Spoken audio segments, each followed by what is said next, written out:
ओम नमो भगवते वासुदेवाय। जय जगन्नाथ दर्शक बंधु, आज भिडियो आम आलोचना करवा भागवत केउं समय पढ़ा उचित नुहे। दर्शक बंधु, आमर श्रीमद् भागवत महापुराण होउछि श्री विष्णु नारायणकर वाङ्मय स्वरूप अर्थात वाणी स्वरूप। जो गृह प्रत्येक दिन भागवत पाठ करा जाय थाए से गृह सुख शांति समृद्धि सबकि भरपूर हो उठिଥାଏ ବୋଲି विश्वास करा जाय।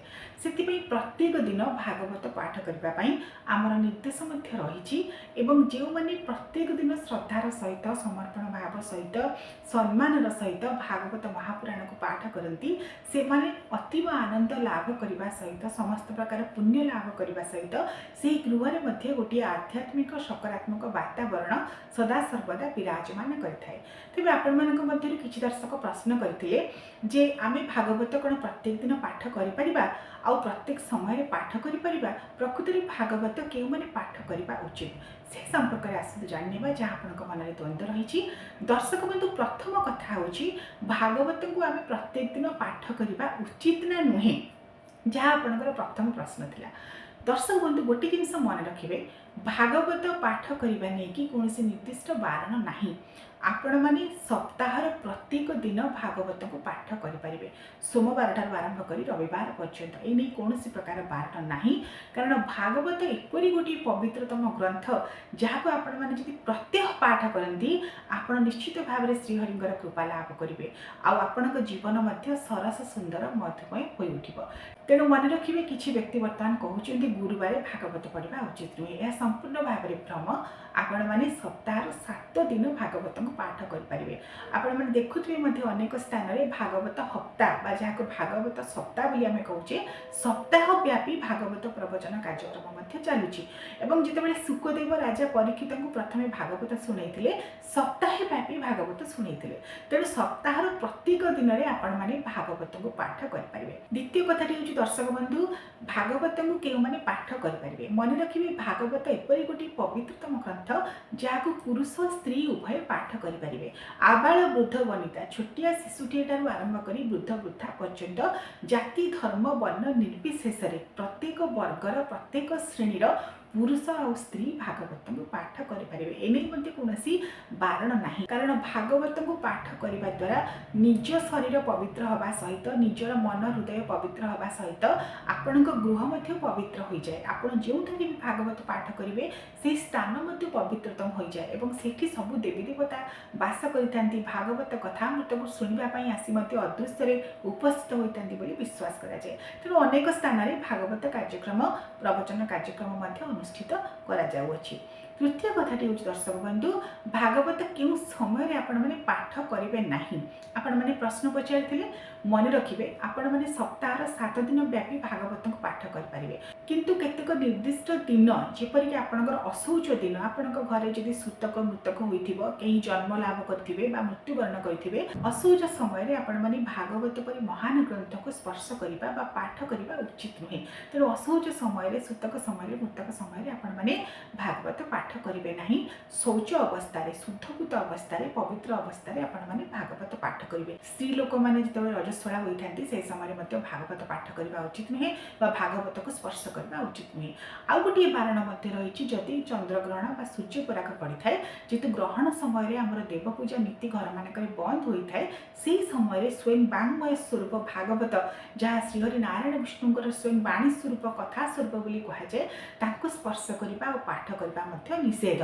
तेणु मन रखिए, असौच समय ग्रहण समय नारी मानक रजस्वला होगा समय केवल आपण मैंने भागवत को स्पर्श करने और पाठ करने निषेध। ताहाको छाड़ीदे आपण मैंने दिन और राति उभय समय भागवत पाठ करेंगे। आपण मैंने प्रश्न करते आम रात्र भागवत पाठ करने उचित नुहे। दर्शक बंधु, भागवत पाठ करने सर्वश्रेष्ठ समय हूँ ब्रह्म मुहूर्त। आपण मैंने सकाळे गाधे पाधे ठाकुर पूजा कर ब्रह्म मुहूर्त जदि भागवत किसी पाठ करें ताहले ताहा सर्वोत्तम। नचेत संध्या समय आपण मैंने संध्या धूप दीप दे भागवत को पाठ करेंगे। पूर्व काल में वर्तमान भागवत टुंगी मानक संध्या समय ही भागवत प्रवचन कार्यक्रम अनुष्ठित होता है। तेणु संध्या समय जहाँकि रात्र प्रथम प्रहर ରାତ୍ର 9ଟା ମଧ୍ୟରେ ଭାଗବତ ପଢ଼ିବା ସର୍ବୋତ୍ତମ ବୋଲି ବିଶ୍ୱାସ କରାଯାଏ। କାରଣ 9ଟା ପରେ ସାଧାରଣତଃ ଆମର ଅନେକ ମନ୍ଦିରମାନଙ୍କରେ ପହଡ଼ ପଡ଼ିଯାଏ, ଘର ଠାକୁରଙ୍କୁ ମଧ୍ୟ ଆମେ ପହଡ଼ି ଦେଇଥାଉ। ତେଣୁ 9ଟା ମଧ୍ୟରେ ଯଦି ଆପଣମାନେ ଭାଗବତ ପାଠ କରିବେ ସର୍ବୋତ୍ତମ। ଏହି ଦୁଇଟି ସମୟକୁ ଛାଡ଼ିଦେଲେ ଆପଣମାନେ ଯଦି ଚାହିଁବେ ଦିନ ଏବଂ ରାତ୍ରର ଯେକୌଣସି ସମୟରେ ଭାଗବତ ପାଠ କରିପାରିବେ, ତାଙ୍କୁ ସ୍ମରଣ କରିପାରିବେ, ମନେ ମନେ ମଧ୍ୟ ଗୁଣୁଗୁଣ ହୋଇପାରିବେ। କାରଣ ଏହା ଏପରି ଗୋଟିଏ ପବିତ୍ରତମ ଗ୍ରନ୍ଥ, ତାହାକୁ ପ୍ରତ୍ୟେକ ସମୟରେ ଆପଣମାନେ ପାଠ କରିପାରିବେ। ଦିନରେ ପାଠ କରିପାରିବେ, ରାତ୍ରରେ ମଧ୍ୟ ପାଠ କରିପାରିବେ। କିନ୍ତୁ କିଛି ନିର୍ଦ୍ଦିଷ୍ଟ ବାରଣ ରହିଛି ଭାଗବତକୁ ପାଠ କରିବା ନେଇକି, ଯେପରିକି ଆପଣମାନେ ଖଟ ଉପରେ ଶୋଇକି କେବେ ଭାଗବତ ପାଠ କରିବେ ନାହିଁ। ଏବଂ ଯେତେବେଳେ ଭାଗବତ ପାଠ କରିବେ ମନେ ରଖିବେ ନିଜେ ଶୁଦ୍ଧ ଥିବେ, ପବିତ୍ର ଥିବେ। ସକାଳେ ଯଦି ପାଠ କରୁଛନ୍ତି ଗାଧେଇକି ସ୍ନାନ କରିକି ତାପରେ ହିଁ ଭାଗବତକୁ ପାଠ କରିବେ। ସନ୍ଧ୍ୟା ସମୟରେ ଯଦି ଭାଗବତ ପାଠ କରୁଛନ୍ତି ଭଲ ଭାବରେ ଧୁଆଧୋଇ ହୋଇକି ଆମିଷ ଖାଇନଥିବେ, ଶୁଦ୍ଧପୂତ ଅବସ୍ଥାରେ ଥିବେ, ଧୂପ ଦୀପ ଦେଲା ପରେ ଭାଗବତକୁ ପାଠ କରିବେ। ଏବଂ ଯେତେବେଳେ ପାଠ କରିବେ ଉତ୍ତର ପୂର୍ବ ଦିଗ ଈଶାନ୍ୟ ଦିଗକୁ ମୁଖ କରିକି ପାଠ କରିବେ। ତା ସହିତ ଆସନରେ ବସିକି ଭାଗବତକୁ ପାଠ କରିବେ। କେବେ ବି ଭାଗବତ ପାଠ କଲାବେଳେ, ଶ୍ରୀମଦ୍ ଭଗବତ ଗୀତା ପାଠ କଲାବେଳେ ବା ସହସ୍ରନାମ ଚାଳିଶା ପାଠ କଲାବେଳେ ତଳେ ବସି କେବେ ବି ପାଠ କରିବେ ନାହିଁ। ସଦାସର୍ବଦା ଆସନଟିଏ ପକାଇବେ, ଉତ୍ତର ପୂର୍ବ ଦିଗ ବା ଉତ୍ତର ଦିଗ ବା ପୂର୍ବ ଦିଗକୁ ମୁଖ କରିବେ। ଏବଂ ଯେଉଁ ଭାଗବତ ମହାପୁରାଣକୁ ଆପଣମାନେ ପାଠ କରିବେ, ଛୋଟିଆ ବହିଟିଏ ହେଉ ବା ବଡ଼ ବହିଟିଏ ହେଉ ଯାହା ଆପଣଙ୍କ ପାଖରେ ଉପଲବ୍ଧ, ସଦାସର୍ବଦା ଷ୍ଟାଣ୍ଡରେ ରଖିକି ତାକୁ ପାଠ କରିବେ। ଅର୍ଥାତ୍ ତାଙ୍କୁ ମଧ୍ୟ ଆସନ ଦେବେ। ଆପଣ ନିଜେ ଆସନରେ ବସିବେ ଓ ତାଙ୍କୁ ମଧ୍ୟ ଆସନ ଦେବେ। ତାଙ୍କୁ ତଳେ କେବେ ବି ରଖିବେ ନାହିଁ। ଅନେକ ଲୋକ ଏଇ ଭୁଲ କରନ୍ତି, ପବିତ୍ରତମ ବହି ପବିତ୍ରତମ ଗ୍ରନ୍ଥ ଗୁଡ଼ିକୁ ତଳେ ରଖିକି ପାଠ କରନ୍ତି। ସେଇ ଭୁଲ କରିବେ ନାହିଁ। ତାଙ୍କୁ ମଧ୍ୟ ଉପଯୁକ୍ତ ମର୍ଯ୍ୟାଦା ଦେଇକି ଆସନ ଦେବେ। ଆଉ ଭାଗବତ ଯେତେବେଳେ ପାଠ କରୁଛନ୍ତି ଯଦି ତା ମଧ୍ୟରେ ମୟୂର ଚୂଳଟି ରଖିଦେବେ ମଧ୍ୟ ଆହୁରି ଭଲ। କାରଣ ଭାଗବତ ଯେଉଁଠାରେ ପାଠ ହୁଏ ବିଶ୍ୱାସ କରାଯାଏ ଶ୍ରୀହରି ନାରାୟଣ ବିଷ୍ଣୁ ସ୍ୱୟଂ ସେଠାରେ ବିରାଜମାନ ହୋଇଥାନ୍ତି ଶ୍ରୀକୃଷ୍ଣଙ୍କ ରୂପରେ। ସେ ସଦାସର୍ବଦା ଭାଗବତକୁ ମଧ୍ୟ ଶୁଣୁଥାନ୍ତି। ତେଣୁ ମୟୂର ଚୂଳଟିଏ ରଖିଲେ ମଧ୍ୟ ଆହୁରି ଭଲ। ପବିତ୍ରତମ ଅବସ୍ଥାରେ ହିଁ ଭାଗବତ ପାଠ କରିବେ। ଆଉ ଶୋଇଥିବା ଅବସ୍ଥାରେ ବା ଆପଣମାନେ ଗୋଡ଼କୁ ଟେକିକି ଯେତେବେଳେ ବସିଥିବେ ଚେୟାର ଉପରେ, ଏପରି ଅବସ୍ଥାରେ କେବେ ବି ଭାଗବତକୁ ପାଠ କରିବେ ନାହିଁ। ସଦାସର୍ବଦା ମର୍ଯ୍ୟାଦାପୂର୍ଣ୍ଣ ଭାବରେ ପବିତ୍ରତମ ଭାବରେ ଶୁଦ୍ଧକୃତ ହୋଇ ଭାଗବତକୁ ପାଠ କରିବେ। ପାଠ ଆରମ୍ଭ କରିବା ପୂର୍ବରୁ ମୁଣ୍ଡିଆ ମାରିବେ, ପାଠ ଶେଷ କରିବା ପରେ ମୁଣ୍ଡିଆ ମାରିବେ। ତାଙ୍କୁ ଉପଯୁକ୍ତ ସ୍ଥାନରେ ନେଇକି ଠାକୁର ଘରେ ରଖିବେ। ସଦାସର୍ବଦା ଠାକୁର ଘରେ ହିଁ ଆପଣମାନେ ଭାଗବତ ଗ୍ରନ୍ଥକୁ ରଖିବେ। ଯଦି ଛୋଟିଆ ଭାଗବତ ବହିଟିଏ ରଖିଛନ୍ତି ତାକୁ ଆପଣମାନେ ଚାହିଁଲେ ଥାକରେ ରଖିପାରିବେ ଏବଂ କୁଆଡ଼େ ଗଲା ଆସିଲା ବେଳେ ମଧ୍ୟ ତାକୁ ସାଙ୍ଗରେ ନେଇପାରିବେ। କିନ୍ତୁ ଯଦି ଭାଗବତ ଗ୍ରନ୍ଥ ବଡ଼ ବହି ରଖିଛନ୍ତି ତାକୁ ନିହାତି ଭାବରେ ପୂଜା କରିବେ।